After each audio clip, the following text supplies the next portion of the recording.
నమస్కారం.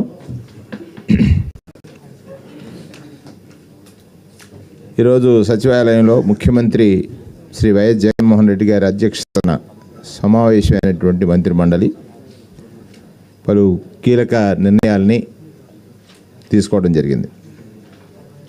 ప్రధానమైనటువంటిది దేశంలో ఎక్కడా లేనిది మన రాష్ట్రంలో మాత్రమే అమలు జరుగుతున్నది. అంటే సామాన్యుడికి పేదలకి ఆరోగ్య సమస్య వచ్చినప్పుడు వారి జీవన ప్రమాణాలు దిగజారిపోవడానికి లేదా వారి జీవన స్థితి వారు ఏదైతే జీవన స్థితిలో ఉన్నారో ఆ సందర్భంలో ఆ రోగం వారి యొక్క స్థితిని మార్చేస్తుంది. దాన్ని గమనించినటువంటి నాయకుడిగా జగన్మోహన్ రెడ్డి గారు చరిత్రలో సువర్ణాక్షరాలతో నిలిచేటట్టుగా వారి యొక్క నిర్ణయాలు ఉన్నాయి. అంటే మనందరికీ తెలుసు, గతంలో ఆరోగ్యశ్రీ ప్రవేశపెట్టినప్పుడు ఒక పేదవాడికి జబ్బు చేస్తే డబ్బు కోసం తహతహలాడేవాడు, అల్లాడేవాడు, పేదల దగ్గర తన జీవితాన్ని తాకట్టు పెట్టేవాడు. తన జీవితమే కాకుండా తన కుటుంబంలో ఉన్నటువంటి పిల్లల యొక్క జీవితాన్ని కూడా తాకట్టు పెట్టినటువంటి పరిస్థితులు. అది ఒక మనస్సుతో చూసినటువంటి వ్యక్తులకు మాత్రమే అర్థమైనటువంటిదిగా ఆ రోజు రాజశేఖర రెడ్డి గారు ఆరోగ్యశ్రీని ప్రవేశపెట్టి ప్రజలకు సంజీవిని, ఆరోగ్యశ్రీ అంటే ఒక సంజీవిని, నా దగ్గర ఆ బలం ఉందనేటువంటి భద్రతని పేద ప్రజలకి మిగిల్చినటువంటి మహానేత శ్రీ వైఎస్ రాజశేఖర రెడ్డి గారు. వారి ఆశయ సాధన కోసం ముఖ్యమంత్రిగా జగన్మోహన్ రెడ్డి గారు ఆరోగ్యశ్రీని దేశంలోనే ఇక మరి ఏ ఇతర రాష్ట్రాల్లో కానీ ఇతర పాలకులు కానీ చేయని విధంగా దాన్ని మెరుగుపరిచేటువంటి తీరు, ఆరోగ్యశ్రీ గురించి అవగాహన కల్పించి ప్రజలకి దాన్ని చేరువ చేసే విధానం, ఇవన్నీ కూడా రేపు 18వ తారీఖున ఆరోగ్యశ్రీలో ఉన్నటువంటి కొత్త ఫీచర్స్తో, నూతనమైనటువంటి మెరుగైనటువంటి ఫీచర్స్తో ఆరోగ్యశ్రీ కార్డుల పంపిణీ కార్యక్రమాన్ని ప్రారంభింపబోతున్నారు. ఈ నెల 18, ఈరోజు 15, 16, 17 అంటే మధ్యలో ఒక 2 రోజులు ఉన్నాయి. 19వ తారీఖు నుంచి క్షేత్రస్థాయిలో అన్ని నియోజకవర్గాల్లో 5 గ్రామాల్లో జరిగేటువంటి కార్యక్రమాల్లో అక్కడ ఉన్నటువంటి శాసనసభ్యులు పాల్గొంటారు. ఇప్పటికే ఆరోగ్యశ్రీలో అంటే 5 లక్షల అనేటువంటి కాకుండా ఆరోగ్యశ్రీ పరిమితి 25 లక్షలకు పెంచారు. ఆరోగ్యశ్రీ పరిమితి 25 లక్షలు. అంటే పౌరులందరూ గమనించాలి, అంటే 25 లక్షలకు సంబంధించినటువంటి ఆరోగ్యశ్రీ కార్డుల్ని ప్రతి కుటుంబానికి పంచేటువంటి ఒక నిర్ణయం. ఇది దేశంలోనే చారిత్రకమైనటువంటిది. పేదవాడికి 25 లక్షల వరకు ఉచితంగా వైద్యాన్ని పొందేటువంటి ఒక గొప్ప అవకాశం. ప్రధానంగా క్యాన్సర్ వంటి ప్రొసీజర్స్ ఇప్పటికే లిమిట్ లేకుండా క్యాన్సర్ వంటి ప్రొసీజర్స్ వచ్చినప్పుడు ఇప్పటికే లిమిట్ లేకుండా ముఖ్యమంత్రి గారు చెప్పారు 27 లక్షల వరకు కూడా ఇచ్చినటువంటి సందర్భాలు ఉన్నాయి. కానీ ఇవాళ దానిలో అందరికీ కూడా 25 లక్షల విలువైనటువంటి ఆరోగ్యశ్రీ కార్డుల్ని పంపిణీ చేసేటువంటిది ఆంధ్రప్రదేశ్ రాష్ట్రానికి ఇదొక గర్వకారణం. పేదవాడు పేదరికానికి భయపడకుండా బ్రతికేటువంటి రోజు. అంటే కులం మతం లేదు, పేదరికానికి ప్రామాణికం పేదరికమే కనుక ఆ పేదవాడు భయం లేకుండా బ్రతకొచ్చు, ఆరోగ్యం గురించి భయం లేకుండా బ్రతికేటువంటి గొప్ప అవకాశం. క్యాన్సర్ వంటి హై వాల్యూ ప్రొసీజర్స్కి గత 4 సంవత్సరాల్లో 1897 కోట్ల రూపాయలుగా పైన ఖర్చు చేశారు. 1897 97 కోట్ల రూపాయలు ప్రభుత్వం ఖర్చు చేసింది. ఈ ఏడాది ఆరోగ్యశ్రీ కోసం 4,400 కోట్లు వ్యయం చేస్తుంది ప్రభుత్వం. ఈ విషయాన్ని కూడా మంత్రిమండలి ఆమోదం తెలియజేసింది. ఆనాడు చంద్రబాబు నాయుడు గారి ప్రభుత్వంలో ఆరోగ్యశ్రీ అంటే బకాయిలతో ఉండేది. 668 కోట్ల రూపాయలు బకాయిలు పెట్టిపోయారు ఆయన.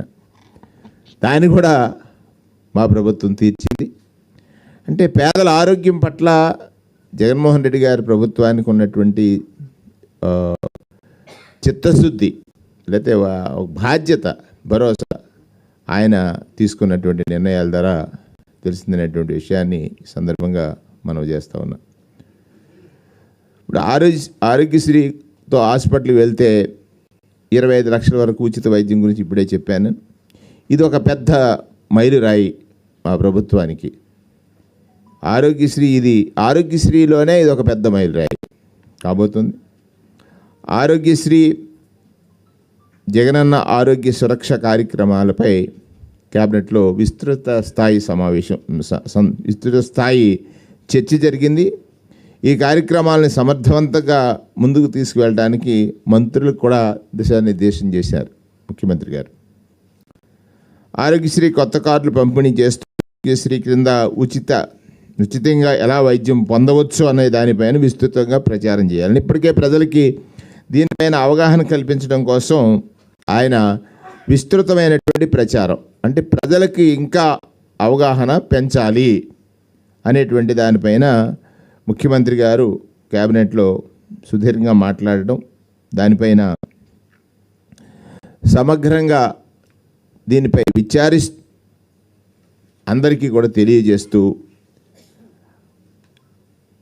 దానిపై అవగాహన కల్పించేటువంటి సిబ్బందికి ప్రచార కార్యక్రమం ద్వారా ఆరోగ్యశ్రీ కింద ఎలా ఉచితంగా చికిత్స పొందవచ్చు అనేదానికి ఎవరికైనా సందేహాలు ఉండకూడదనేటువంటిది నెట్వర్క్ హాస్పిటల్ దగ్గర నుండి, అంటే ఆ ఏరియాలో నెట్వర్క్ హాస్పిటల్స్ ఏమున్నాయి, వాటికి ఎలా వెళ్ళి వీళ్ళు ఆరోగ్యశ్రీలో వైద్యాలు పొందొచ్చు అనే దాని మీద అవగాహన, ఆరోగ్యశ్రీ చికిత్సను అందుకోవడానికి యాప్ ద్వారానే కాకుండా 104 village health clinic, 108 ambulance, family doctors ద్వారా, స్థానిక పిహెచ్సిల ద్వారా, ఏఎన్ఎంస్ ద్వారా, సిహెచ్సిస్ ద్వారా ప్రతి అందరికీ కూడా దీనిపైన అవగాహన కావాలి. ఇప్పటికే ఆరోగ్య సురక్షలో జల్లెడి వేసి పెట్టారు జబ్బున్న వాళ్ళందరినీ హ్యాండ్ ఫోల్డ్ చేసి వాళ్ళందరికీ మరింత అవగాహన కల్పించడానికి. అంటే ఈ రాష్ట్రంలో ఎవరికైనా అనారోగ్యం కలిగితే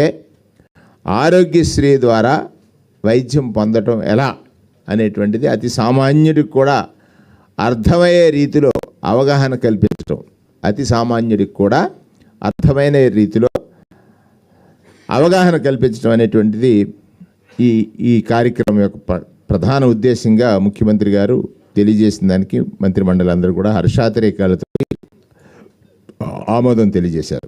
అలాగే ప్రజాప్రతినిధులు ఉంటారు, ఆశా వర్కర్లు ఉంటారు, సిహెచ్ఓలు ఉంటారు, ఏఎన్ఎంలు ఉంటారు.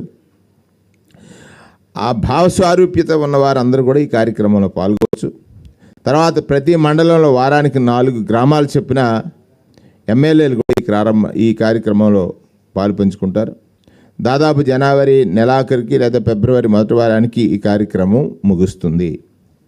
ఆరోగ్యశ్రీ ప్రచార కార్యక్రమంలో భాగంగా ఆరోగ్యశ్రీ యాప్ డౌన్లోడ్ చేయిస్తారు. ఇప్పుడు ఎలా అయితే దిశ యాప్ మనం డౌన్లోడ్ చేస్తున్నామో, విలేజ్ పోలీస్ ఉన్నారు కనుక వారిని దిశ యాప్తో పాటు ఆరోగ్యశ్రీ యాప్ను కూడా డౌన్లోడ్ చేయడానికి, దిశ యాప్ ఆరోగ్యశ్రీ యాప్ను కూడా పరిశీలించి వారికి అవగాహన కల్పించడానికి, లేకపోతే దీన్ని డౌన్లోడ్ చేయడానికి తీసుకోవాల్సినటువంటి చర్యలపైన కూడా మంత్రిమండలి ఆమోదం తెలియజేసింది. అలాగే ఆరోగ్య సురక్ష క్యాంపుల్లో గుర్తించి చికిత్స పొందుతున్న వారికి సరిగ్గా మందులు అందుతున్నాయా లేదా అనే దానిపైన కూడా ఆరోగ్య సురక్ష కార్యక్రమంలో క్యాంప్స్ జరిగాయి. అప్పుడు చికిత్స పొందిన వారికి మందులు అందుతున్నాయా లేదన్న దానిపైన కూడా పరిశీలన చేసి వారికి చేయూతను అందించేటువంటి కార్యక్రమం కూడా చేపట్టాలని, ఆరోగ్యశ్రీ కింద చికిత్స తీసుకుని తిరిగి డాక్టర్ చెకప్ కోసం వెళ్ళాలి అనిపిస్తే, ఆరోగ్యశ్రీ కింద చికిత్స తీసుకున్న తర్వాత డాక్టర్ దగ్గరికి వెళ్ళాలంటే వారి రవాణా ఖర్చులకి 300 రూపాయలు చెల్లించేటువంటి విషయాన్ని కూడా మంత్రి మండలి ఆమోదం తెలియజేసింది.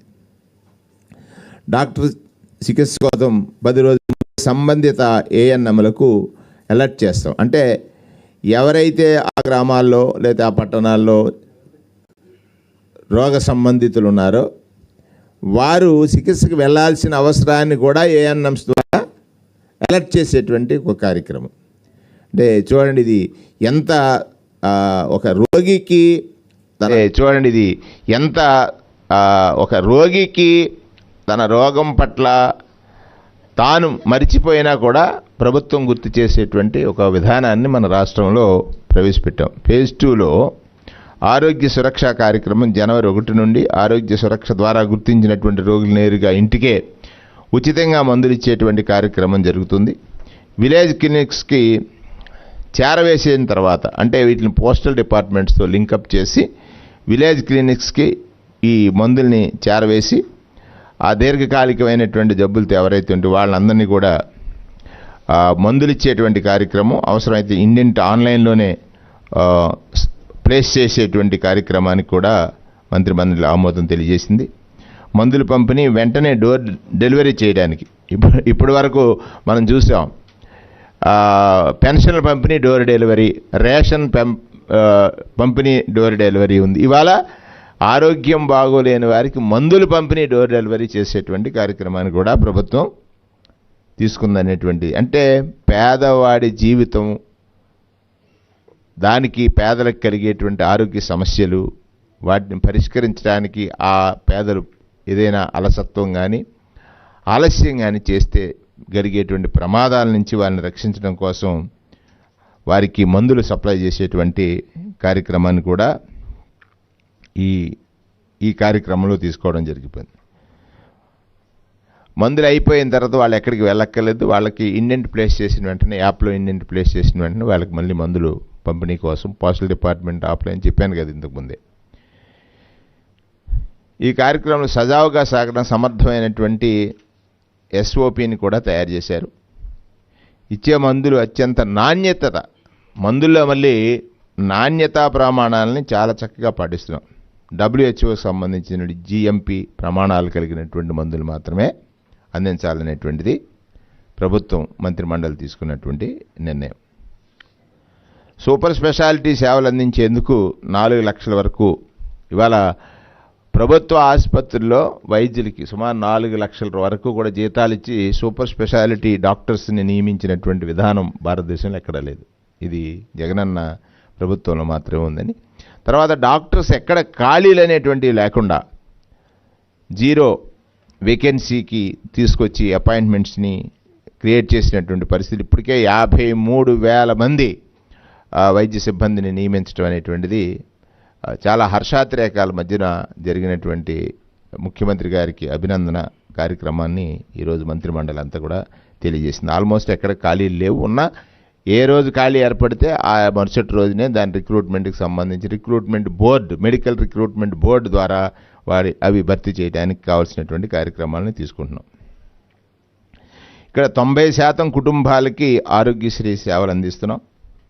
ఏడాదికి 5 లక్షల అంటే సుమారు 40,000 రూపాయలు ఆదాయం కలిగినటువంటి వారికి కూడా ఈ ఆరోగ్యశ్రీ సంబంధించినటువంటి సేవలు అందించే దానికి పరిధి 5 లక్షల ఆదాయం ఉన్న వారికి కూడా ఆరోగ్యశ్రీ కార్డు ద్వారా వైద్యం పొందొచ్చు. 25 లక్షల రూపాయలు విలువ చేసేటువంటి వైద్యాన్ని కూడా పొందడానికి వారికి అందరికీ కూడా వెసులుబాటు తీసుకోవడం జరిగింది. గతంలో 1050 ప్రొసీజర్స్ ఉన్నటువంటి ఈ ఆరోగ్యశ్రీ సేవలు ఇవాళ 3,257 ప్రొసీజర్స్కి పెరిగాయి. ఇప్పటికే క్యాన్సర్ రోగి పరిమితి లేకుండా చికిత్సను అందిస్తున్నాం. ఇప్పటి వరకు 53,02,816 మందికి ఆరోగ్యశ్రీ కింద చికిత్సకి 11,859.86 కోట్ల రూపాయలు ప్రభుత్వం ఖర్చు చేసింది. 11,859.86 కోట్ల రూపాయలు ఈ ప్రభుత్వం ఏర్పడిన తర్వాత ఖర్చు చేసిన విధానాన్ని కూడా మంత్రిమండలి హర్షాతిరేకాల మధ్య ఆమోదాన్ని తెలియజేసింది. అలాగే కడప ప్రభుత్వ వైద్య కళాశాలలో 300 పడకలతో సూపర్ స్పెషాలిటీ బ్లాక్ పేదలకు మరింత మెరుగైన అత్యాధునిక వైద్యాన్ని అందించేందుకు వీలుగా నూతనంగా 293 పోస్టులు భర్తీ చేయాలన్న వైద్య ఆరోగ్య శాఖ అధికారుల ప్రతిపాదనకి మంత్రిమండలి ఆమోదం తెలియజేసింది. గుంటూరు సర్వజన ప్రభుత్వ ఆసుపత్రిలో 18 హెడ్ నర్సింగ్ సూపరింటెండెంట్ పోస్టులు భర్తీకి మంత్రిమండలి ఆమోదం తెలియజేసింది. వైద్య ఆరోగ్య రంగంలో మరో కీలకమైనటువంటి నిర్ణయం రాష్ట్ర వ్యాప్తంగా ఉన్నటువంటి 11 పాత వైద్య కళాశాలలు, అంటే ఇంతకుముందే ఉన్నటువంటి వైద్య కళాశాలల్లో నెఫ్రాలజీ, న్యూరాలజీ, న్యూరోసర్జరీ, మరొకసారి చెప్తున్నాను, నెఫ్రాలజీ, న్యూరాలజీ, న్యూరోసర్జరీ విభాగాలు ఏర్పాటు చేయడం కోసం ఇది చాలా విప్లవాత్మకమైనటువంటి ఒక మార్పు. న్యూరోసర్జరీ ఏర్పాటు చేయడానికి, ఈ 3 విభాగాలను ఏర్పాటు చేయడానికి మంత్రిమండలి ఆమోదం తెలియజేసింది. ప్రైవేట్ ఆసుపత్రులకు ధీటుగా ఈ విభాగాలు పేదలకు వైద్య సేవలు అందించాలనేటువంటిది ప్రభుత్వ లక్ష్యంగా ఈరోజు మంత్రిమండలి ఆమోదం తెలియజేసింది. మార్కాపురంలో కూడా ఇవే సేవలు అందించేందుకు సంబంధిత విభాగాలు, అంటే అప్పటికి అక్కడ ఉన్నటువంటి వాటి కోసం 287 పోస్టులు భర్తీ కోసం మంత్రిమండలి ఆమోదం తెలియజేసింది. విజయనగరం, రాజమహేంద్రవరం, ఏలూరు, మచిలీపట్నం, నంద్యాల కొత్తగా ఏర్పాటు చేసినటువంటి వైద్య కళాశాలల్లో గైనిక్, పేడియాట్రిక్, అనస్థీషియా విభాగాల్లో 95 పోస్టులు భర్తీ చేయాల్సిందిగా ప్రతిపాదిస్తే దానికి కూడా మంత్రిమండలి ఆమోదం తెలియజేసింది. విజయనగరం జిల్లా చీపురుపల్లి కమ్యూనిటీ హెల్త్ సెంటర్లో 50 పడకల నుండి 100 పడకల ఆసుపత్రికి అప్గ్రేడ్ చేస్తూ తీసుకున్న నిర్ణయానికి మంత్రిమండలి ఆమోదం తెలియజేసింది.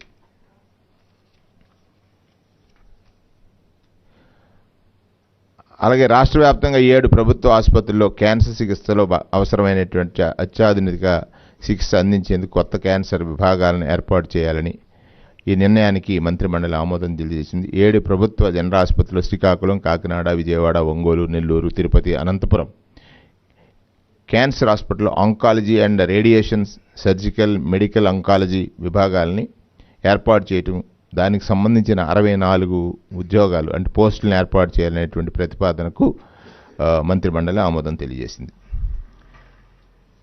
ఇక డిసెంబర్ 21వ తారీఖు ముఖ్యమంత్రి జగనన్న జన్మదినం, పుట్టినరోజు.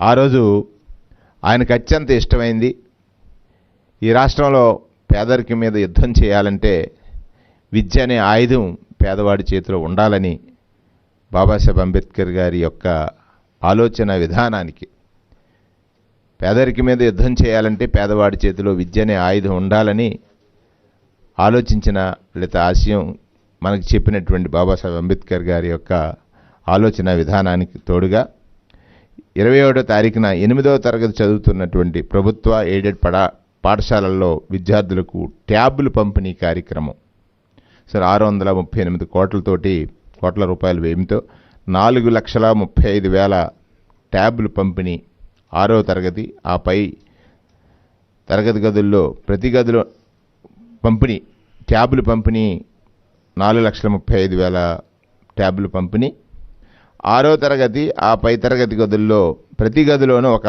ఐఎఫ్ఈ చొప్పున 62,000 తరగతి గదుల్లో ఐఎఫ్ఈలు ఏర్పాటు చేయడానికి గతంలో పోలిస్తే మరింత మెరుగైనటువంటి ట్యాబ్ కెపాసిటీ, విదేశీ భాషలు నేర్చుకునేందుకు వీలుగా డియోలింగ్ యాప్, విద్యార్థుల సందేహాలు నివారణ కోసం ఆర్టిఫిషియల్ ఇంటెలిజెన్స్, ఇదొకటి బాగా ఉంది, ఆర్టిఫిషియల్ ఇంటెలిజెన్స్ టూల్ని కూడా ఈ నెల 21వ తారీఖున జగనన్న పుట్టినరోజు సందర్భంగా విద్యార్థులకు పంపిణీ చేసేటువంటి కార్యక్రమం డిసెంబర్ 21 నుండి 31వ తేదీ వరకు ఈ ట్యాబుల పంపిణీ కార్యక్రమాన్ని చేయాలని తీసుకున్న నిర్ణయానికి మంత్రిమండలి ఆమోదం తెలియజేసింది. జనవరి 10 నుండి 23 వరకు ఆసరా, అంటే గతంలో చంద్రబాబు నాయుడు గారు మాటలు నమ్మి మోసపోయిన, అబద్ధాలను నమ్మి మోసపోయిన అక్క చెల్లెళ్లకు వారు ఏదైతే రుణపరపతి సంపాదించి బ్యాంకుల దగ్గర అప్పులు తెచ్చుకున్నారో మహిళా రుణమాఫీ అనేటువంటి పథకానికి ఆసరా కార్యక్రమం అనేటువంటిది పెట్టి 4వ సంవత్సరం అంటే 4 దఫాలుగా వారు తీసుకున్న అప్పును మొత్తం చెల్లిస్తానని చెప్పినటువంటి జగన్మోహన్ రెడ్డి గారు ఇవాళ 4వ దఫా కింద ఇప్పటికే 78,81,000 మంది అక్క చెల్లెమ్మలకు 165.28 crores పంపిణీ చేశారు. ఇది జనవరి 10 నుంచి 23 వరకు ఆసరా కార్యక్రమాన్ని మొదలుపెట్టి చివరి విడతగా 4వ విడత చివరి విడతగా 6,394 కోట్లు 6,394 కోట్లు జనవరి 10 నుండి 23 వరకు అంటే అక్క చెల్లెలకు సంక్రాంతి కానుక అక్క చెల్లెమ్మలకు సంక్రాంతి కానుక వారి ఖాతాల్లో నేరుగా 6,394 కోట్ల రూపాయలు వేయాలని నవరత్నాల కార్యక్రమంలో భాగంగా గ్రామీణ పట్టణ ప్రాంతాల్లో పేద మహిళలకు ఆర్థికంగా ఆదుకోవడం అక్క చెల్లెమ్మల సంక్షేమం స్వావలంబన సాధికారత ధ్యేయంగా మహిళలు వ్యాపారవేత్తలుగా తీర్చిదిద్దడమే లక్ష్యంగా వైఎస్ఆర్ ఆసరా కార్యక్రమాన్ని తీసుకున్నాం. ఇది అమలు చేయడం కోసం ఈ తారీఖులు ఎంచుకోవడం జరిగింది. దానికి మంత్రిమండలి ఆమోదం తెలియజేసింది. అక్క చెల్లెమ్మలు స్వయం సహాయ సంఘాల ద్వారా బ్యాంకుల దగ్గర నుండి తీసుకున్నటువంటి రుణాలకు సంబంధించి రియంబర్స్ చేసేటువంటి వైఎస్ఆర్ ఆసరా కార్యక్రమం అమలుపై కేబినెట్ చాలా హర్షాతిరేకాల మధ్య చాలా సందర్భాల్లో ప్రతిపక్షాలకి సపోర్ట్ చేసేటువంటి వారు దీనిపై చాలా విమర్శలు చేశారు. ఇది జరుగుద్దా జరగదా, ఎంత ఉంది అంత ఉంది, రాష్ట్ర ఖజానాకు లాస్ ఉంది అనేటువంటి మాటలు. ఇవాళ 4వ విడత కూడా అక్క చెల్లెమ్మల ఖాతాలలో వారు తీసుకున్నటువంటి రుణాలు బ్యాంకులకు రియంబర్స్ చేసేటువంటి ఒక కార్యక్రమం. ఇది కదా నిజమంటే, ఇది కదా వాస్తవం అంటే, ఇది కదా చేసి చూపించడం అంటే. 4వ విడత కూడా ఆసరా కార్యక్రమాన్ని వేస్తున్నాం అనేటువంటి విషయాన్ని వేస్తున్నారు. ఈ విషయాన్ని కేబినెట్ ఆమోదం తెలియజేసింది. హర్షాతిరేకాల మధ్యన ముఖ్యమంత్రి గారికి ధన్యవాదాలు తెలియజేస్తూ ఇది జనవరి 10 నుంచి 23 వరకు ప్రతి ఎమ్మెల్యే నియోజకవర్గంలో మండల స్థాయిలో వైఎస్ఆర్ ఆసరా 4వ విడత కార్యక్రమం అతిపెద్ద పండుగ మాదిరిగా. అంటే పండుగ ఎలాగా సంక్రాంతి వచ్చింది, మా ఎమ్మెల్యేలకు మాకు కూడా ఒక పండగ. అక్క చెల్లెమ్మలందరితో కలిసి వారి ఖాతాల్లో డబ్బులు పడేటువంటి సమయంలో వారి మధ్యలో జరుపుకునేటువంటి ఒక గొప్ప కార్యక్రమం. అలాగే జనవరి 29 నుండి ఫిబ్రవరి 10 వరకు చేయూత కార్యక్రమం 10 రోజుల పాటు చేయూత కార్యక్రమం వైఎస్ఆర్ చేయూత కార్యక్రమం అమలుపై కేబినెట్కు సమగ్ర నివేదిక అందించింది. అక్క చెల్లెమ్మలు చేయూత అంటే 18,750 రూపాయలు. ఇక్కడ కూడా వారి స్వావలంబన సాధికారత లక్ష్యమే. వైఎస్ఆర్ చేయూత కార్యక్రమం దేశంలో ఎక్కడా లేదు. అంటే 45 ఏళ్ళు దాటి 60 సంవత్సరాలు ఉన్నటువంటి మహిళల కోసం పంచేటువంటి కార్యక్రమాన్ని జగన్మోహన్ రెడ్డి గారు అంటే మహిళా సాధికారిత సాధన లక్ష్యంగా ప్రభుత్వం ఉందని ఇది 4వ విడత కార్యక్రమం. వారికి కూడా వారి చేయూత ద్వారా జీవన స్థితి మారుతుంది ఖచ్చితంగా అనేటువంటిది 18,750 చెప్పిన వారి ఖాతాల్లో వేసేటువంటి కార్యక్రమానికి కూడా జగన్మోహన్ రెడ్డి గారు తీసుకున్న నిర్ణయానికి కేబినెట్ మంత్రిమండలి ఆమోదం తెలియజేసింది. పాదయాత్రలో చెప్పిన మాట, మేనిఫెస్టోలో ఇచ్చిన హామీ నిలబెట్టుకుంటూ రాష్ట్ర ప్రభుత్వం మళ్ళీ ఒక కీలక నిర్ణయం. ఇది గొప్ప నిర్ణయం. 1వ తారీఖు అంటే 1వ తారీఖు నుండి అవ్వాతాతలు, వితంతులు, ఒంటరి మహిళలు, చేనేత, కళ్ళు గీత కార్మికులు, చర్మకారులు, హెచ్ఐవి వ్యాధిగ్రస్తులు, మత్స్యకారులు అందించేటువంటి పెన్షన్ మరొకసారి చెప్తున్నాను, పెన్షన్ ఇచ్చిన మాట నిలుపుకుంటూ 2,750 రూపాయలు ఉన్నటువంటి పెన్షను 3,000కు పెంచుతూ జనవరి 1వ తారీఖు నుండి అంటే ఆ రోజు ప్రభుత్వం ఏర్పడ్డ మొట్టమొదటిదే సుమారుగా మొట్టమొదటిసారే 2,250 రూపాయలకు పెంచినటువంటి పెన్షన్ 3,000కు పెంచుతానని చెప్పినటువంటి ముఖ్యమంత్రి 3,000కు పెంచుతూ జనవరి 1వ తారీఖు నుంచి 5వ తారీఖు వరకు పెన్షన్ 8వ తారీఖు వరకు పెన్షన్ పంచేటువంటి 1వ తారీఖు నుంచి 8వ తారీఖు వరకు పెన్షన్ పంచేటువంటి కార్యక్రమాన్ని 65,33,781 మందికి 65,33,781 మందికి గత ప్రభుత్వ హయాంలో నెలకు 400 కోట్ల రూపాయల లోపు 400 కోట్ల రూపాయల లోపు మాత్రమే పెన్షన్ పంపిణీ ఉండేది. ఈవేళ పెంచిన ఈ పెన్షన్ తీసుకున్నప్పుడు నెలకు 2,000 కోట్లు అంటే 24,000 కోట్ల రూపాయలు సంవత్సరానికి పెన్షన్ పంచేటువంటి ఏకైక ప్రభుత్వం భారతదేశ చరిత్రలో జగన్మోహన్ రెడ్డి గారి ప్రభుత్వం అని తెలియజేయడానికి, అలాగే వారు తీసుకున్న ఆ నిర్ణయాన్ని క్యాబినెట్ అంతా కూడా ముక్తకంఠంతో ఆనందంగా స్వాగతించడం, ఆయన అభినందించడం అంటే నిజం పాలన, జవాబుదారీతనం పాలన, నమ్మకం పాలన అని నిరూపించినటువంటి ముఖ్యమంత్రిగా జగన్మోహన్ రెడ్డి గారిని క్యాబినెట్ మంత్రులందరూ కూడా అభినందించినటువంటి విధానాన్ని మీ ద్వారా రాష్ట్ర ప్రజలందరికీ తెలియజేస్తూ ఉన్నాను. ఈ కార్యక్రమం 1వ తారీఖు నుంచి 8వ తారీఖు వరకు 8 రోజుల పాటు పంపిణీ జరుగుతుంది. ప్రజాప్రతినిధులందరూ కూడా మండల స్థాయికి వెళ్ళి పండగ స్థాయి అంటే నేను అన్నాను జనవరి మాసం అంతా పండగే. ఒకటి పెన్షన్ పెంపు 1వ తారీఖు ప్రారంభం 8 ఉంటుంది, 2వది చేయూత, 3వది 2 ఆసరా 3 చేయూత, 2 ఆసరా 3 చేయూత, 1 పెన్షను 2 ఆసరా 3 చేయూత అంటే అక్క చెల్లెళ్ళ ఖాతాలన్నీ నిండుగా ఉంటాయి. ఇది జగన్మోహన్ రెడ్డి గారు అక్క చెల్లెళ్లకు పండగ కానుకగా ఇచ్చినటువంటి ఈ క్యాబినెట్ తీసుకున్న ప్రతి నిర్ణయం కూడా అక్క చెల్లెళ్ళందరూ కూడా పండగ అత్యంత ఆనందంగా జరుపుకునేటువంటి పండుగగా ఉంటుందనేటువంటి విషయాన్ని ఈ సందర్భంగా మనం చేస్తూ ఉన్నాం. రాష్ట్ర వ్యాప్తంగా కొత్తగా ఏర్పడేటువంటి 26 డివిజన్ కేంద్రాల్లో సంక్షేమ పథకాలు మరింత సమర్థవంతంగా అమలు చేసేందుకు డెలివరీ మెకానిజం పటిష్టపరిచేందుకు భాగంగా 26 డివిజన్లో డివిజన్ డెవలప్మెంట్ ఆఫీసర్ పోస్టులకి మంత్రిమండలి ఆమోదం తెలియజేసింది. అలాగే జలజీవన్ మిషన్ కింద గ్రామ జల సంఘ కమిటీలు అంటే ఇప్పటికే జలజీవన్ మిషన్లో ఇంటింటికి నీరు ఇవ్వాలనేటువంటి జగన్మోహన్ రెడ్డి గారి సంకల్పానికి కొంత ఆలస్యమైంది కరోనా సమయంలో. దానికి ఇంటింటికి రక్షిత త్రాగునీరు ఇవ్వాలనేటువంటి సంకల్పానికి వారు తీసుకున్నటువంటి నిర్ణయం ఒక ప్రణాళిక ద్వారా ఆ గ్రామ సంఘాల్లో గ్రామ సంఘాల్లో వారి చేతే ఆ పైప్ లైన్స్ అన్నిటి చేసేటువంటి కార్యక్రమానికి కూడా మంత్రిమండలి ఆమోదం తెలియజేసింది.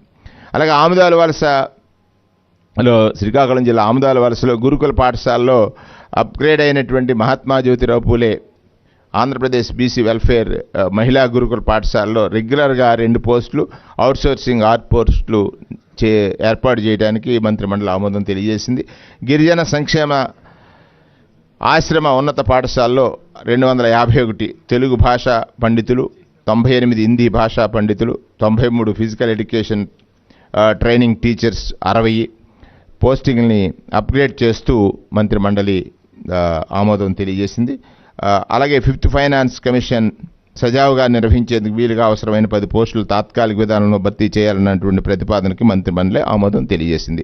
యాంటీ నక్సలైట్ ఆపరేషన్ విధులు నిర్వహిస్తున్న వారికి అందించే anti naxalite squad allowance basic pay 15% include చేయాలనేటువంటి ప్రతిపాదనకి మంత్రిమండలి ఆమోదం తెలియజేసింది. కేంద్ర ప్రభుత్వ సర్వీసు ఉద్యోగాలతో సమానంగా జ్యుడిషియల్ అధికారులకు డిఏ, జ్యుడిషియల్ పెన్షనర్లకు డిఆర్ ఇస్తూ విడుదల చేసిన జీవోను మంత్రిమండలి ఆమోదం తెలియజేసింది. 1/1/2023 నుంచి అమల్లోకి రానున్నటువంటి ఈ ఉత్తర్వులు 50 ఎకరాల భూమికి సంబంధించినట్టు ఏపీఐసి ద్వారా కేటాయించిన 110 అలాట్మెంట్లకు మంత్రిమండలి ఆమోదం తెలియజేసింది. 10/11/2023 నుంచి 6/12/2023 జరిగినటువంటి కేటాయింపుకు మంత్రిమండలి ఆమోదం తెలియజేసింది. Andhra Pradesh maritime infrastructure corporation Andhra Pradesh maritime infrastructure కార్పొరేషన్లో విలీనం చేస్తూ తీసుకున్న నిర్ణయానికి మంత్రిమండలి ఆమోదం తెలియజేసింది. ఇక నుంచి ఫిషింగ్ హార్బర్ నిర్మాణం కూడా ఏపీ మారిటైమ్ బోర్డు పరిధిలోకి వస్తాయి. ప్రజలకు మరింత మెరుగైన సేవలు అందించేందుకు గాను కొత్తగా ఏర్పాటైనటువంటి కమలాపురం నగర పంచాయతీలో 7 పోస్టుల భర్తీతో పాటు కమలాపురం, మీరాపురం గ్రామ పంచాయతీలు విలీనం చేసి కమలాపురం నగర పంచాయతీ ఏర్పాటు చేసిన నేపథ్యంలో ఇప్పటికే ఉనికిలో ఉన్న 14 పోస్టులకు తగిన కేడర్తో సర్దుబాటు చేయాలనే నిర్ణయానికి మంత్రిమండలి ఆమోదం తెలియజేసింది. అలాగే విశాఖపట్నం 4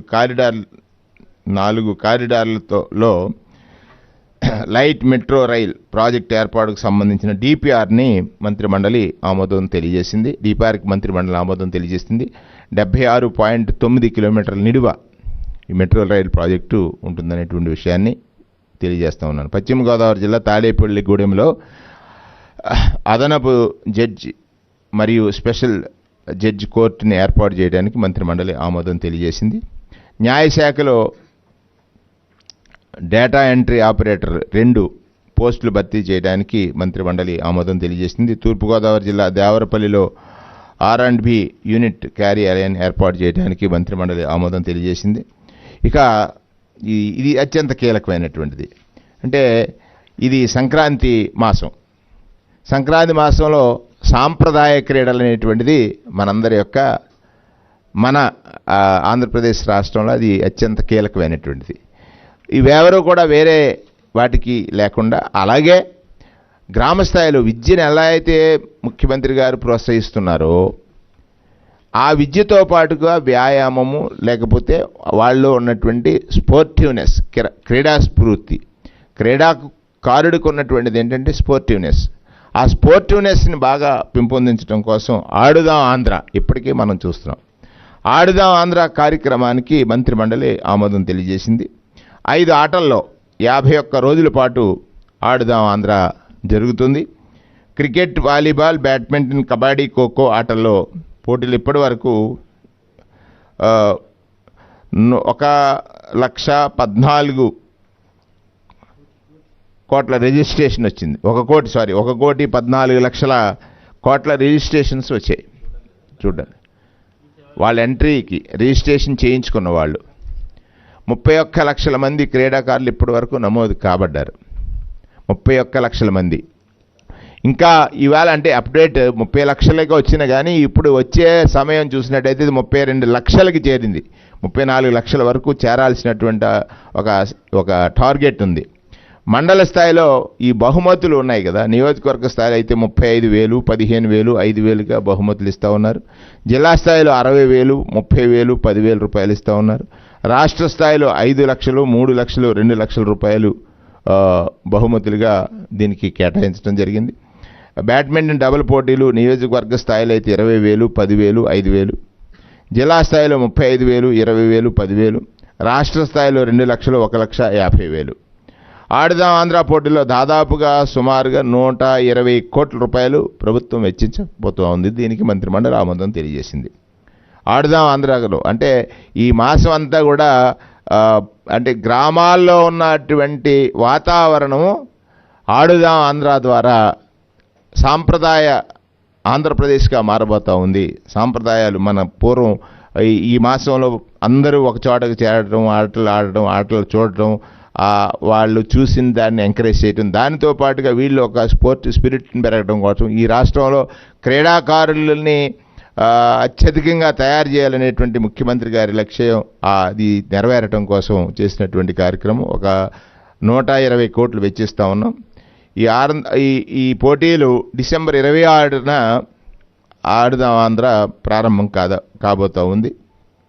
దీనికి బ్రాండ్ అంబాసిడర్గా అంబటి రాయుడు గారు, కరణం మల్లేశ్వరి గారు, కోన శ్రీధర్, శ్రీకర్ భరత్, రావి కల్పన, పివి సింధు గారు, కిడాంబి శ్రీకాంత్, వి జ్యోతిష్ సురేఖ, స్వాతిక్, సాకేత్ మైనేని, చేతన్, ఆనంద్, కోనేరు హంపి, ఈ రజని ఈ కార్యక్రమానికి బ్రాండ్ అంబాసిడర్గా రాబోతూ ఉన్నారు.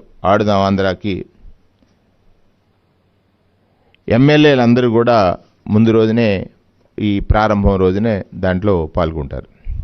అలాగే సాధారణ ఎన్నికలు అంటే రాబోతున్నటువంటి ఎన్నికల విధుల నిర్వహణ కోసం అవసరమైనటువంటి అదనపు సిబ్బందిని నియామకం చేయడానికి మంత్రిమండలి ఆమోదం తెలియజేసింది. 982 మందిని తాత్కాలిక పద్ధతిలో నియామకానికి మంత్రిమండలి ఆమోదం తెలియజేసింది. ఇక మొన్న వచ్చినటువంటి తుఫాను కారణంగా జరిగిన నష్టంపై కేబినెట్ సుదీర్ఘంగా చర్చించింది. తుఫానుపై జరిగిన నష్టాన్ని కేబినెట్ సుదీర్ఘంగా చర్చించింది. తుఫాను సమయంలో తీసుకున్న చర్యలపైన కూడా కేబినెట్లో చర్చ జరిగింది. మంత్రివర్గ సభ్యులు వివరించిన మంత్రివర్గ సభ్యులకి అధికారులు వివరించారు. తుఫాను సమయంలో 492 శిబిరాలు ఏర్పాటు చేశామని, 33,010 మందిని శిబిరాల్లో చేర్చామనేటువంటిది, 1,32,613 మందికి ఆహార ప్యాకెట్లని పంపిణీ చేశారుగా, 374 మెడికల్ క్యాంపుల ఏర్పాటు, ప్రభుత్వం తక్షణ సహాయం కోసం 52.47 కోట్ల విడుదల, శిబిరాలకు వచ్చిన వారికే కాకుండా నీళ్లు నిలిచిన వారందరికీ కూడా, అంటే ఇంతకుముందు శిబిరాలకు వచ్చిన వారికే ఇచ్చేవారు, నీళ్లు నిలిచిన వారందరికీ కూడా ప్రత్యేక సహాయం అందించడం కోసం సుమారుగా 1,10,110 మందికి ప్రత్యేక సహాయం అందించాం. వ్యక్తిగా అయితే 1,000 రూపాయలు, కుటుంబానికి 2,500. ఇంతకు ముందు కంటే ఈ సహాయాన్ని పెంచాం. తక్షణమే ముఖ్యమంత్రి గారు ఆ ప్రాంతాలకు వెళ్ళటం, వెళ్ళి వాళ్ళ అవసరాలని గుర్తించి వాళ్ళు ఇంటికి వెళ్ళే సమయంలోనే కాకుండా వచ్చిన వారందరూ కూడా 1,000 రూపాయలు, 2,500 చెప్పిన సహాయం అందించడం. ఈ తరహా సహాయం ఎప్పుడు గతంలో జరగలేదు. ఇదేదో ప్రతిపక్షాలు వెళ్ళటం మాట్లాడటం తప్ప, ప్రతిపక్షానికంటే ముందు ముఖ్యమంత్రి గారు వెళ్ళి వాళ్ళకి సహాయం అందించిన తీరుని ప్రజలందరూ కూడా ప్రశంసించినటువంటి పరిస్థితులు. ఈ ప్రత్యేక ఆర్థిక సహాయం క్రింద ఒక 28.7 కోట్లు పంపిణీ, మించాంగ్ తుఫాన్ ప్రభావం చేపట్టిన సహాయ చర్యలపై ముఖ్యమంత్రి గారిని మంత్రిమండలంతా కూడా ఏకగ్రీవంగా వారిని హర్షాతిరేకాల మధ్య అభినందించడం జరిగింది.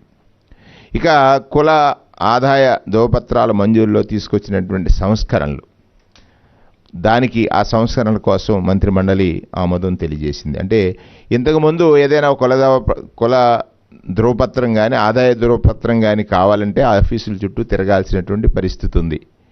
ఇవాళ దానిలో ఒక సంస్కరణ తీసుకొచ్చారు ముఖ్యమంత్రి గారు. అంటే ప్రతి సమయం చాలా విలువైంది. ఒక వ్యక్తి ఒక ప్రభుత్వం నుంచి ఒక ధృవపత్రం పొందాలంటే రోజుల తరబడి వెయిట్ చేయడం కానీ చూడటం కానీ ఇటువంటి లేకుండా, ఇప్పుడు సపోజ్ ఒక స్కూల్లో జాయిన్ అయినటువంటి పిల్లవాడు తండ్రి తల్లి ఒక కుల ధృవపత్రం కనుక పొంది ఉంటే అక్కడ అప్లై చేసిన తర్వాత ఆ అబ్బాయి మళ్ళీ వెళ్ళి అప్లై చేయక్కర్లా, వాళ్లే వెరిఫై చేసి ఆ పత్రాన్ని వాళ్లే, అంటే ఎవరైతే ఇప్పుడు అప్లై అయిన తర్వాత ఎప్పుడైతే సెక్రటేరియట్ నుంచి ఆర్డీఓ ఆఫీస్ ఇలా వెళ్ళేదాన్ని ఆ ప్రక్రియ తొలగిపోయింది. ఇవాళ స్వయంగా వారు ఇచ్చినటువంటి సెల్ఫ్ డిక్లరేషన్ మీదే దాన్ని వెరిఫై చేసి ఆ కుల ధృవపత్రాలు అందించేటువంటి కార్యక్రమం తీసుకోవడం ఒక మంచి సంస్కరణని మంత్రిమండలి కూడా చాలా చక్కగా ప్రశంసించారు, ఆమోదించారు. సర్టిఫికేట్ జారీలో మరొక సంస్కరణ దశగా అడుగులు పడింది. కుల ధృవీకరణ పత్రాల విషయంలో కీలకమైనటువంటి అడుగు. గతంలో కుల ధృవీకరణ పత్రం ఇచ్చిన తండ్రికి కానీ అన్నదమ్ములకు కానీ గతంలో జారీ చేసిన ధృవీకరణ పత్రం ఇచ్చిన దాని ఆధారంగా గ్రామ వార్డు సచివాలయాల్లో వెంటనే కుల ధృవీకరణ పత్రాలు జారీ చేసే నిర్ణయానికి కేబినెట్ ఆమోదం తెలియజేసింది. సర్టిఫికెట్లు పొందడంలో ఇప్పుడున్న జాప్యాన్ని తగ్గించాలనేటువంటి దీని యొక్క ప్రధాన ఉద్దేశం. అధికారుల చుట్టూ తిరగాల్సినటువంటి అవసరం లేకుండా అప్పటికప్పుడే జారీ చేయడానికి ఈ సంస్కరణ ఎంతో ఉపయోగపడుతుందనేటువంటిది మంత్రిమండలి తీసుకున్నటువంటి ఒక గొప్ప నిర్ణయం ద్వారా జరిగినటువంటి ప్రయోజనం. ఆదాయ పత్రంలో కూడా సంస్కరణ. ఆదాయ ధృవీకరణ పత్రాన్ని అందించే బాధ్యత దరఖాస్తుదారుడిది కాదు, అందించాలని అధికారులదే. రాష్ట్ర ప్రభుత్వ కార్యక్రమాలు, పథకాలు ఆదాయపు ధృవీకరణ పత్రాలు సమర్పించాల్సినటువంటి అవసరం కూడా లేదు. దరఖాస్తుదారులు జాబితా నేరుగా గ్రామ వార్డు సచివాలయాలకు ఆ జాబితాపై 6 స్టెప్ వెరిఫికేషన్లో భాగంగా నిర్ధారణ. 6 స్టెప్ వెరిఫికేషన్లో విఫలమైతే అప్పుడు రెవెన్యూ సిబ్బందిని పంపిస్తారు. వారు వెంటనే పరిశీలించి ఆటోమేటిక్గా నిర్ధారించి వారికి పంపిస్తారు. గడిచిన 2 ఏళ్లలో 75 లక్షల ఆదాయపు ధృవీకరణ పత్రాలు జారీ చేశారు. జగనన్న సురక్ష జరిగింది. ఆ కార్యక్రమంలో 39 లక్షల ఆదాయపు ధృవీకరణ పత్రాలను మంజూరు చేసిన విధానాన్ని కూడా మంత్రిమండలికి అధికారులు తెలియజేశారు. దానికి కూడా ఆమోదం తెలియజేసింది. ఈ నేపథ్యంలో సంస్కరణలకు శ్రీకారం చుట్టినటువంటి అధికారులని అందరూ కూడా అభినందించడం జరిగింది. అలాగే ఎన్టీఆర్ జిల్లా విజయవాడ రూరల్ మండలంలో రాయంపాడులో 20 సెంట్లు ప్రభుత్వ భూమిని సిఐడి ప్రాంతీయ కార్యాలయ నిర్మాణానికి కేటాయించడం, దానికి మంత్రిమండలి ఆమోదం తెలియజేసింది. అర్హులకు అసైన్డ్ భూములపై హక్కుల కల్పనపై జిల్లా కలెక్టర్లకు రూపొందించిన మార్గదర్శకాలకి జిల్లా కలెక్టర్లకు అధికారాలు ఇస్తూ రూపొందించినటువంటి మార్గదర్శకాలకి మంత్రిమండలి ఆమోదం తెలియజేసింది. అన్నమయ్య జిల్లా చిట్వేలు, కోడూరు, సంభేపల్లి మండలాల్లో జిల్లా హరిజన డెవలప్మెంట్ కార్పొరేషన్ భూమి లేని ఎస్సీ, ఎస్టీ పేదలకు ఇవ్వాలన్న ప్రతిపాదనకి మంత్రిమండలి ఆమోదం తెలియజేసింది. గతంలో ఉండేది ఇది హరిజన డెవలప్మెంట్ కార్పొరేషన్ అనేటువంటిది. దాని ద్వారా కొంత వారికి మేలు తక్కువ జరుగుతుందనేటువంటిది గమనించి ఈ నిర్ణయం తీసుకోవడం జరిగింది. 1269 ఎకరాల భూమి, 796 మంది లబ్ధిదారులకు డీకేటీ పట్టాలు పంపిణీ చేయడానికి మంత్రిమండలి ఆమోదం తెలియజేసింది. స్కిల్ డెవలప్మెంట్ అండ్ ట్రైనింగ్ డిపార్ట్మెంట్కు శాశ్వత భవనాలు విశాఖపట్నం జిల్లా ఆనందపురం మండలంలో తర్లువాడలో 7 ఎకరాల భూమిని నేషనల్ స్కిల్ ఇన్స్టిట్యూట్తో పాటు regional directorate of skill development and entrepreneurship భవనాల కోసం కేటాయించాలన్న ప్రతిపాదనకి మంత్రిమండలి ఆమోదం తెలియజేసింది. ప్రముఖ జానపద కళాకారుడు స్వర్గీయ వంగపండు ప్రసాదరావు సతీమణి వంగపండు విజయలక్ష్మి గారు విశాఖపట్నం జిల్లా పెందుర్తి మండలంలో 1000 గజాల భూమిని 1000 గజాల భూమిని గజం 10 రూపాయలకి ఇవ్వాలనేటువంటి ప్రతిపాదనకి మంత్రిమండలి ఆమోదం తెలియజేసింది. విశాఖపట్నం మధురవాడ దగ్గర 11.25 ఎకరాల భూమిని బెంగళూరుకు చెందిన TISB ఇంటర్నేషనల్ స్కూల్, ఇది చాలా చాలా ఒక గొప్ప స్టెప్. ఎందుకంటే ఈ స్కూల్లో మనకి 50% మన పేద పిల్లలు చదివేటువంటి దానికి ఆమోదం వాళ్ళు ఇచ్చినారు కనుక, అంగీకారం వారు తెలిపారు కనుక ఈ పాఠశాలకు ఎకరా భూమి ₹1,00,00,000 చొప్పున 11 ఎకరాల 25 సెంట్లు వారికి కేటాయిస్తూ తీసుకున్న నిర్ణయానికి మంత్రిమండలి ఆమోదం తెలియజేసింది.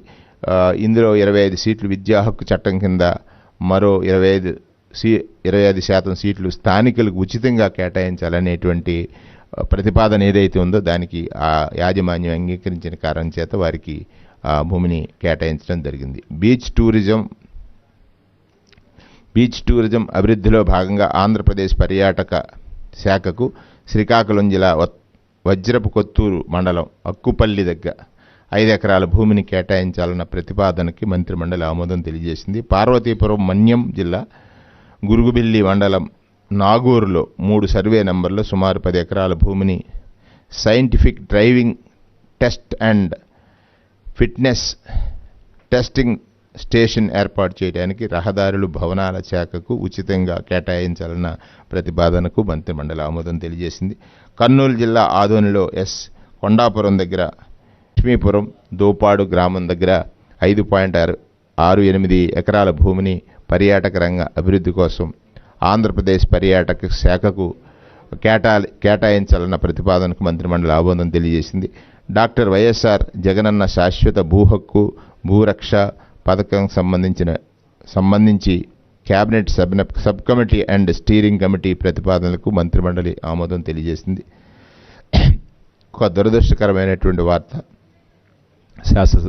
శాసన మండలి సభ్యుడిగా మనందరి మధ్యలో మెలిగినటువంటి ఎమ్మెల్సీ గారు షేక్ సాబ్జీ వారు ఇవాళ రోడ్ యాక్సిడెంట్లో మరణించారనేటువంటిది ఒక దురదృష్టకరమైనటువంటి వార్త. ముఖ్యమంత్రి గారే ప్రతిపాదించి మంత్రిమండలి 2 నిమిషాలు వారి మరణానికి సంతాపాన్ని తెలియజేస్తూ 2 నిమిషాలు మౌనాన్ని పాటించినటువంటి సందర్భం ముఖ్యమంత్రి గారు స్వయంగా వారి కుటుంబ సభ్యులకి మంత్రిమండలి వారి కుటుంబ సభ్యులకి ప్రగాఢమైనటువంటి సానుభూతిని తెలియజేయటం జరిగింది.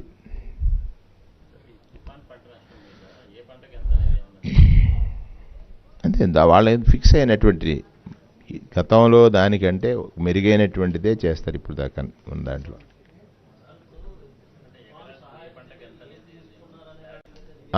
ఏమండి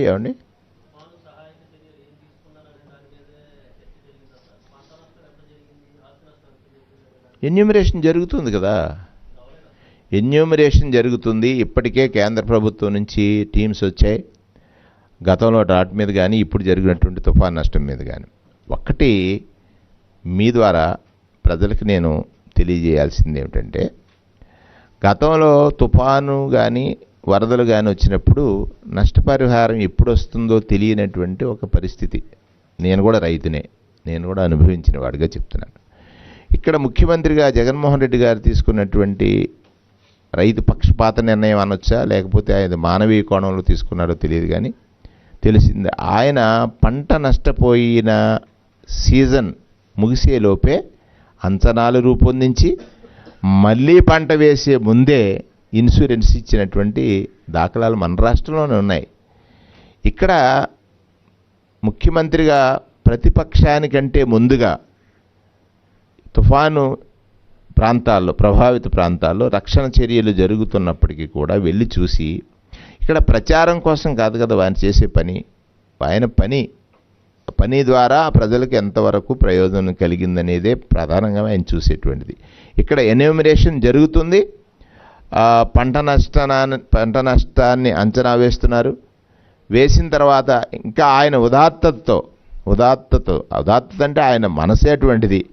ఉదాత్తతో రైతుకి ఎక్కడా కూడా నష్టం కలగకూడదు, ఒక పైసా ఎక్కువ ఇవ్వాలనేటువంటి మాటే వారు చెప్పినటువంటి పరిస్థితి ఉంది. ఆ విషయాన్ని కూడా వారు తెలియజేశారు. ఇక్కడ ఈసారి చూడండి, పెన్షన్ పెంపు ఈ క్యాబినెట్లో అత్యంత కీలకమైంది. పెన్షన్ పెంపు అత్యంత కీలకమైంది. ఆసరా అత్యంత కీలకమైంది. చేయూత అత్యంత కీలకమైంది. ట్యాబ్ల పంపిణీ అత్యంత కీలకమైంది.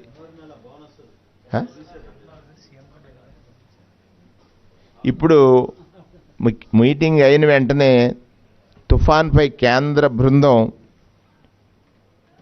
సీఎం గారితో క్యాంప్ ఆఫీస్లో మీటింగ్ జరుగుతుంది. రాష్ట్ర ప్రభుత్వం ఏ అంశాలు అక్కడ చర్చించాలి కేంద్రానికి తెలియదు. ఇప్పుడు 3000 పైచిలకు కోట్లు అంచనాతో కేంద్ర ప్రభుత్వానికి ఒక నివేదిక ఇచ్చాం. 3800 కోట్లు, 3700 కోట్లు సుమారుగా, నాకు కరెక్ట్. చంద్రబాబు మాట ఇప్పుడు వాళ్ళ ప్రాథమికమైనటువంటిది. మేము మా 1,00,000 కోట్లు అడగడానికి చంద్రబాబుని నమ్మితే ఇంకెంతకంటే దారుణం ఏముంటుందండి? చంద్రబాబు ఏముంటుంది, జరగంది జరిగినట్టు చెప్తాడు, జరిగేదేమో జరగనట్టు చెప్తాడు. చంద్రబాబు మాటలు నీటి మూటలు. చంద్రబాబు సమయంలో ఎంత నష్టపరిహారాన్ని కేంద్ర ప్రభుత్వం నుంచి ఆయన సాధించాడు, నష్టం జరిగిన ఎన్ని రోజులకి అక్కడికి చేరాడు, నష్టపరిహారం జరిగిన దానికి ఎంత పరిహారంగా ఇచ్చాడు అనేది ఒకసారి అది స్పెషల్ డిబేట్ పెడదాం. చంద్రబాబు నాయుడు, నేనైతే స్పష్టంగా చెప్పను, మీరు చంద్రబాబు అన్నారు కాబట్టి చెప్తున్నాను, లేకపోతే చెప్పను. నేను చంద్రబాబు పేరే ఎత్తను. చంద్రబాబు అని మీరు అన్నారు కాబట్టి నేను ఎత్తాను, లేదా చంద్రబాబు గురించి ఎత్తను. ఎందుకంటే చంద్రబాబు నా దృష్టిలో ఒక అబద్ధం. ఆయనకు ఒక 6 హెడ్స్ పెట్టాడు, మళ్ళీ దానికి ఒకటే అనుకునేవాడు. ఒక్క అబద్ధం అనుకుని దాన్ని 6 అబద్ధాలు చేసి పడేసాడు. ఇంకా అబద్ధంతో నడిపేస్తున్నాడు కదంతా. ఇక్కడ జరిగిందే బాబు, వేణు ఎలా వైట్ షర్ట్ వేసుకున్నాడు, కాదు నేను ఎల్లు అంటాడు ఆయన. అది నమ్ముతావా? అది మనందరికీ తెలిసిందే కదా. అందుకే ఆయన్ని ప్రజలు న్యాయ నిర్ణేతలు, న్యాయమూర్తులు, ప్రజల న్యాయమూర్తులు, వారి న్యాయస్థానంలో. నేను అసెంబ్లీలో ప్రవేశించినప్పుడు ఒక మాట చెప్పాను, అంతరంగమందు అపరాధములు చేసి మంచివారి వలి మనుజులుందురు, ఇతరులు ఎరుగకున్నా ఈశ్వరుడు ఎరుగడా. అధ్యక్ష, ఇక్కడ ఈశ్వరుడు వాటరు, ఆయనకి తెలుసు కదా. ఈయన అంతరంగంలో అపరాధాలు చేసి మంచివాడి వల్లే నటించేస్తే ప్రజలు తీర్పులో ఏమిచ్చారు? ఎక్కడో 23 ఇచ్చి కూర్చోబెట్టారు. వాళ్ళకి తెలుసు నిజాలన్నీ. చంద్రబాబు నాయుడు గారు ఆయన ఒక అబద్ధాన్ని ప్రమోట్ చేయడానికి పెద్ద ప్రయత్నం చేశాడు. కొంతకాలం సఫలీకృతుడయ్యాడు. ఇక సఫలం చెందే పరిస్థితి లేదు. విఫలంగానే ఆయన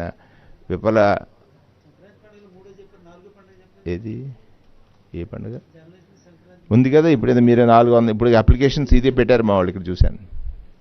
ఇంకా అప్లై చేయాలి, వెరిఫికేషన్లు ఉన్నాయి. మా చిత్తశుద్ధిలో ఎక్కడా లోపం లేదు. దానికి సంబంధించిన ప్రతి దాని మీద కమిటీలు కాన్స్టిట్యూట్ చేశాము, మిమ్మల్ని అందులో భాగస్వాములు చేశాము, వెరిఫికేషన్ చేయమన్నాం. ఇక్కడ ఇచ్చేటువంటి తత్వంలో జగన్మోహన్ రెడ్డి గారికి ఈ గొప్పవాడు. నేనే సంతకాలు పెట్టాను, వేశారు. ఏం లేదండి, మీరు అటువంటి ఆశలేం పడక వాటి ఇది ఎక్కడి నుంచి వచ్చింది? ఇది ఎక్కడి నుంచి వచ్చింది? మీరు ఎక్కడా లేని ఒకటి కొత్తగా వచ్చింది. మీరు రాత్రి ఎవరు అని మీరు కలగని ఉంటారు అది అది అది మీ కళ. ఇప్పుడు జగనన్న అనేటువంటిది ఇక్కడ అన్ని కార్యక్రమాల్లోనూ జగనన్న ఆలోచనలే. ఇక్కడ మళ్ళీ మీరు ఎందుకు మీ కలగని అందులో రేపు పొద్దున్నే పెద్ద బ్యానర్ ఐటమ్ సమాచార పౌర సంబంధాల మంత్రి ఇలా అన్నారు అని. ఆరోగ్యశ్రీ సంజీవిని ఆరోగ్యశ్రీ ఆలోచన అది వైఎస్ఆర్ కుటుంబానిది. వైఎస్ఆర్ కుటుంబానిది ఒక్కటే ఒక సంస్కర్త. నేను ఒకటి చెప్పగలండి, సంస్కర్త అనేటువంటి ఒక పదం విన్నాం మనం, సంస్కరణ అనేటువంటి పదాలు విన్నాం. సంస్కర్తలు కేవలం వారి ఆలోచనల్ని పుస్తక నిక్షిప్తం చేశారు, అమలు చేసేటువంటి అవకాశాలు వాళ్ళకి రాలేదు. ఒక పాలకుడికి అవకాశం వస్తే సంస్కర్తకి మించి ఆలోచించి పనిచేశాడు జగన్మోహన్ రెడ్డి గారు అని నేను స్పష్టంగా చెప్పగలను. ఎందుచేతనంటే బాల కార్మిక వ్యవస్థ నిర్మూలన చేయాలని దేశంలో చట్టాలు వచ్చాయి.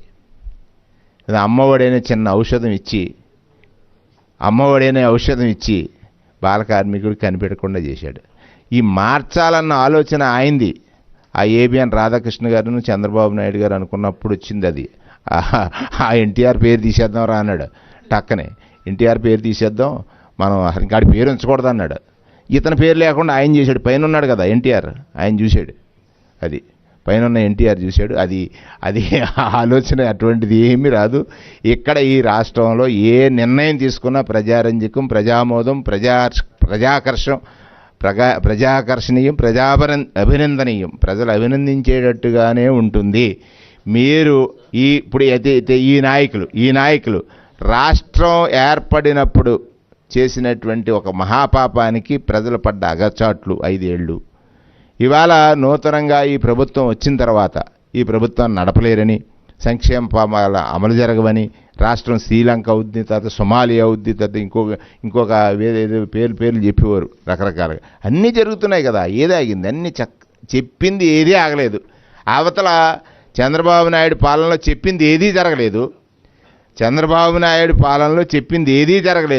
జగన్మోహన్ రెడ్డి గారు పాలనలో చెప్పింది ఏదీ ఆగలేదు. అది ఈ ప్రభుత్వానికి ఉన్నటువంటి గొప్పతనం.